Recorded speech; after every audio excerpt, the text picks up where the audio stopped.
好，歡迎收睇65後慢活。今次係小短片系列，介紹喺香港都有分店嘅東北烤肉店西塔老太太。今次我哋去嘅係位於海上世界嘅分店。西塔老太太並非我哋成日食嘅日式燒肉或者韓式燒肉，而係東北烤肉。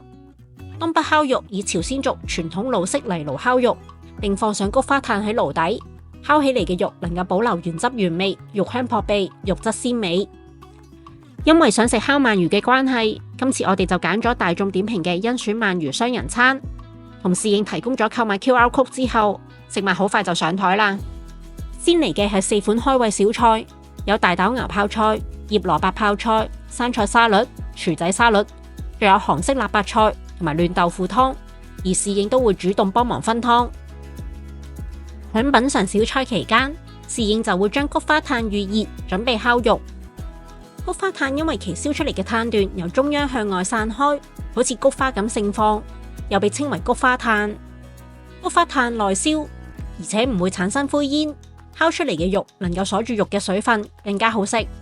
響等待烤肉嘅期間，先係品嘗下嫩豆腐湯。呢一道湯品以嫩豆腐為主，帶有微微嘅辣味，豆腐入口即化，配上白飯，一碗接一碗咁飲個唔停。響品嘗嫩豆腐湯嘅同時，侍應會幫手烤肉。先係老太太特色肥牛，肥牛油脂分布平均，烤過之後入口即化，肉香濃郁，配搭生菜同埋泡菜一齊食用，既可以解膩，又可以提升風味。跟住就係老太太特色瘦牛，瘦牛肉質結實，口感夠有嚼勁，適合中意瘦肉嘅朋友。肉汁鎖喺入邊，食起嚟有牛味，但係又唔柴。跟住就係雪花牛大力，呢一道菜用嘅係雪花牛肉，牛脂同瘦肉烤過之後香氣四溢，肉質細嫩，入口即化。食咗烤牛肉之後，就開始烤蘑菇。蘑菇烤過之後，蘑菇嘅汁水被鎖喺入邊，咬落去嘅時候菇汁爆開。做法雖然簡單，但係非常好味。牛肉腸烤到外皮微焦，內裏多汁，帶有淡淡嘅煙燻香氣，口感彈牙，配埋啤酒或者燒酒就一流啊！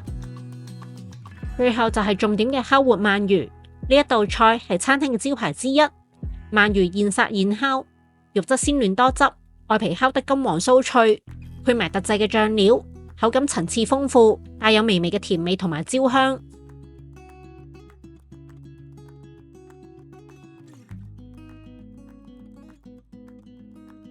今次嘅西塔老奶奶烤肉之旅實在令人滿足。